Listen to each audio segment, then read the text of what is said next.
Assalamualaikum saudara seakidahku semuanya. Kita tahu bahwa banyak sekali tokoh-tokoh pemuda Islam yang berkontribusi dalam perjuangan penegakan dinullah di muka bumi sepanjang sejarah ini. Sejarah telah mencatat begitu banyak pemuda yang berjuang melawan keganasan sistem jahiliyah yang telah dibuat oleh tangan-tangan manusia yang menentang apa yang telah ditetapkan oleh Allah Subhanahu wa taala. Salah satu pemuda yang diistimewakan oleh Allah Subhanahu wa taala dalam sejarah, kisahnya pun ditulis dalam Al-Qur'an dan bahkan dibuatkan surat khusus, yaitu surat Al-Kahfi. Ya, kisah Ashabul Kahfi, 7 pemuda yang menentang kekejaman penguasa Romawi Timur atau Bizantium di masa itu. Para pemuda penghuni gua yang tertidur selama 309 tahun lamanya atas kehendak dan izin Allah Subhanahu wa taala. Inilah kisah Ashabul Kahfi.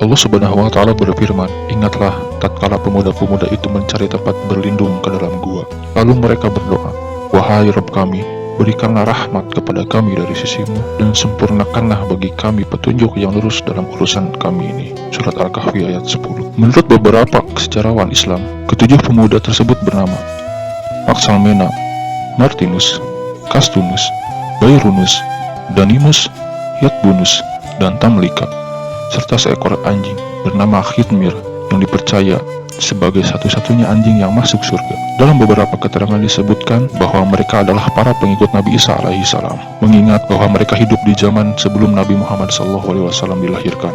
Kisah tersebut terjadi ketika pemerintahan Raja Dikianus dari Romawi Timur, atau sering disebut Bizantium, yang terkenal diktator dan otoriter dan suka membunuh dan menyiksa rakyatnya yang menentang perintah dan aturannya. Raja Dikianus memerintahkan kepada seluruh rakyatnya untuk meninggalkan agama nenek moyang mereka dulu, yakni agama yang didakwahkan oleh Nabi Isa alaihi salam.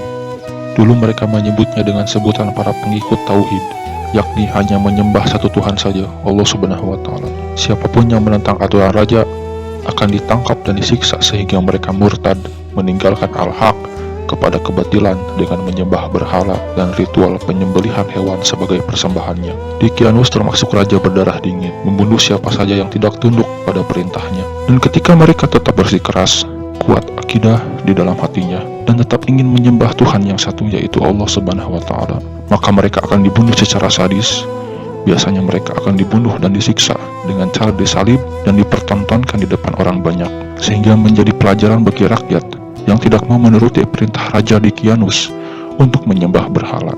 Tapi tidak sedikit juga orang-orang yang rela melepaskan akidahnya demi menyelamatkan nyawanya sendiri, sehingga mereka meninggalkan al-haq dan akhirnya menjadi pengikut togut dan menyembah berhala. Tidak ada rasa belas kasih dari seorang Raja Dikianus.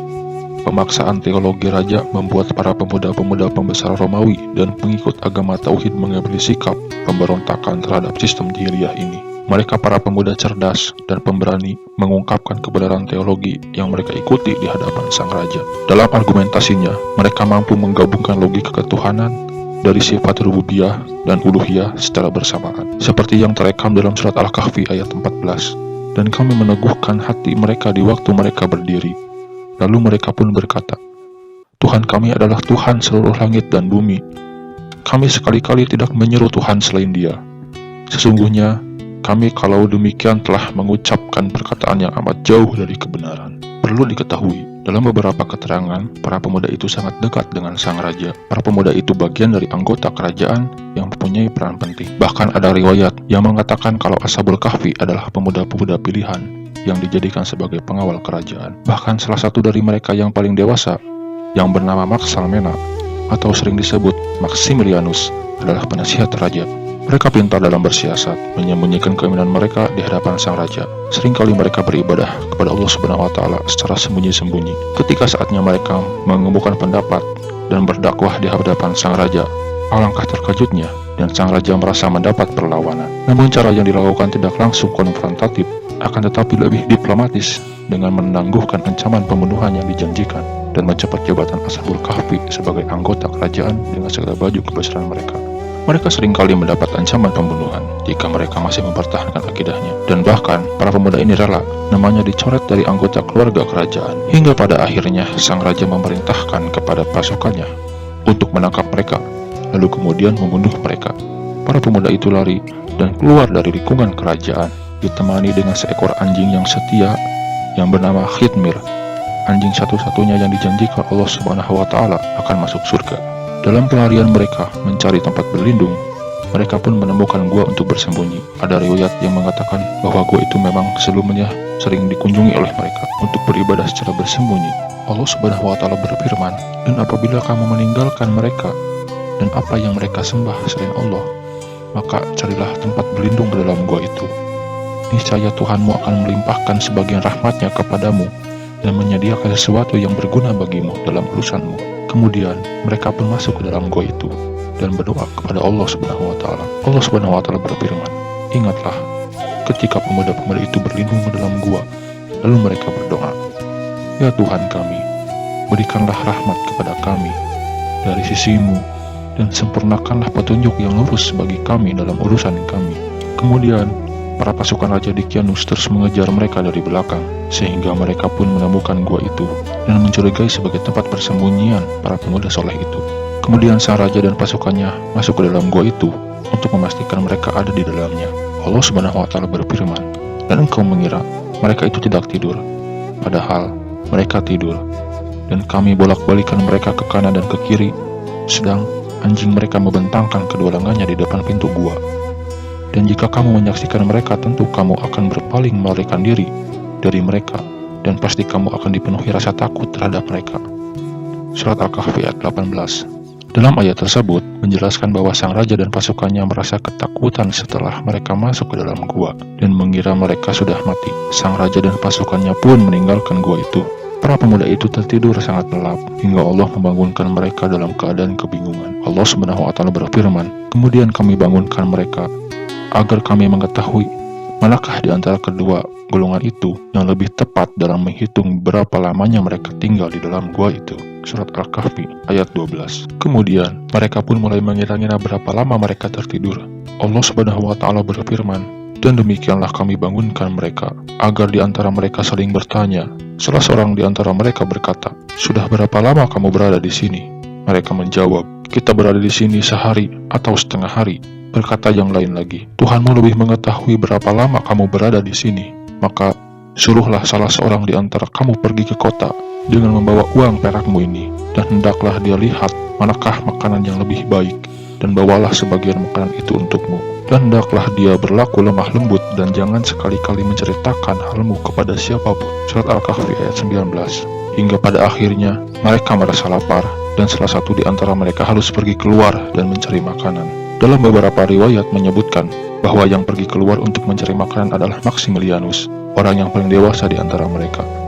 Allah Subhanahu wa Ta'ala memerintahkan mereka untuk menjaga identitas mereka demi menjaga amniah para pemuda itu, dan Maximilian pun keluar dengan cara menyamar. Allah Subhanahu wa Ta'ala berfirman, "Dan demikian pula kami perlihatkan manusia dengan mereka, agar mereka tahu bahwa janji Allah benar, dan bahwa kedatangan hari kiamat tidak ada keraguan padanya." Ketika mereka berselisih tentang urusan mereka, maka mereka berkata, "Dirikanlah sebuah bangunan di atas gua mereka. Tuhan mereka lebih mengetahui tentang mereka." Orang yang berkuasa atas urusan mereka berkata, "Kami pasti akan mendirikan sebuah rumah ibadah di atasnya." Lalu pergilah Maximilian ke kota. Alangkah bingungnya dia melihat keadaan sekitar tampak berubah secara drastis dari sebelumnya. Banyak bangunan-bangunan yang dulunya tidak ada menjadi ada, dan bangunan yang dulunya ada sekarang menjadi hilang di telan bumi. Sesampainya dia di kota, tambah rasa kebingungan Maximilian melihat orang-orang banyak yang beribadah menyembah Allah Subhanahu wa Ta'ala, bahkan sudah secara terang-terangan. Ada rasa bingung dan rasa bahagia di dalam hatinya. Kemudian dia langsung buru-buru untuk membeli makanan. Dan ketika uang itu dilihat oleh sang pedagang, alangkah terkejutnya pedagang itu melihat uang itu sudah tidak digunakan lagi, karena itu uang kuno yang digunakan 300 tahun yang lalu. Kemudian pedagang itu menanyakan, "Dari mana kamu mendapatkan uang ini? Uang yang sudah tidak digunakan lagi selama 300 tahun. Setelah menyadari bahwa dia dan teman-temannya sudah tidur sangat lama, Maximilian pun kembali ke dalam gua dan menjelaskan keadaan di luar sana dan berapa lama mereka tertidur. Allah Subhanahu wa Ta'ala berfirman, "Dan mereka tinggal dalam gua selama 300 tahun dan ditambah 9 tahun. Surat Al-Kahfi ayat 25. Keterangan menjelaskan bahwa kenapa Allah menyebutkan tahunnya secara terpisah, yakni 300 ditambah 9 tahun. Kenapa tidak langsung 309 saja? Karena ada dua cara perhitungan tahun, yakni perhitungan tahun secara Syamsiah atau Masehi dan perhitungan tahun secara Komariah atau Hijriah. Secara Syamsiah dihitung 309 tahun, sementara secara Komariah dihitung 300 tahun. Dan di dalam ayat ini pula membuktikan bahwa ilmu disiplin aljabar atau matematika sudah dijelaskan oleh Allah Subhanahu wa taala di dalam Al-Qur'an. Ini memperkuat bahwa Al-Qur'an itu tidak diragukan lagi. Imam At-Tabari rahimahullah menyebutkan tujuan mereka dibangunkan ialah agar mereka mengetahui betapa agung kekuasaan Allah, keajaiban perbuatannya atas makhluk ciptaannya, pembelaannya terhadap para walinya, dan supaya mereka semakin mengetahui secara jelas kondisi mereka, yakni keberadaan mereka yang benar-benar berlepas diri dari peribadahan kepada berhala dan mengikhlaskan ibadahannya kepada Allah semata. Sehingga mereka pun menyadari bahwasannya janji Allah Subhanahu wa taala benar-benar ada, tidak ada keraguan padanya, juga tidak ada lagi kemustahilan setelah dahulu berselisih tentang urusan para pemuda itu. Sebagian mengakui datangnya janji Allah Subhanahu wa taala dan hari pembalasan. Kemudian para pemuda itu meminta kepada Allah Subhanahu wa taala untuk menidurkan mereka selama-lamanya, dan pada akhirnya para pemuda soleh itu meninggal dalam keadaan seperti tidur terlelap selama-lamanya.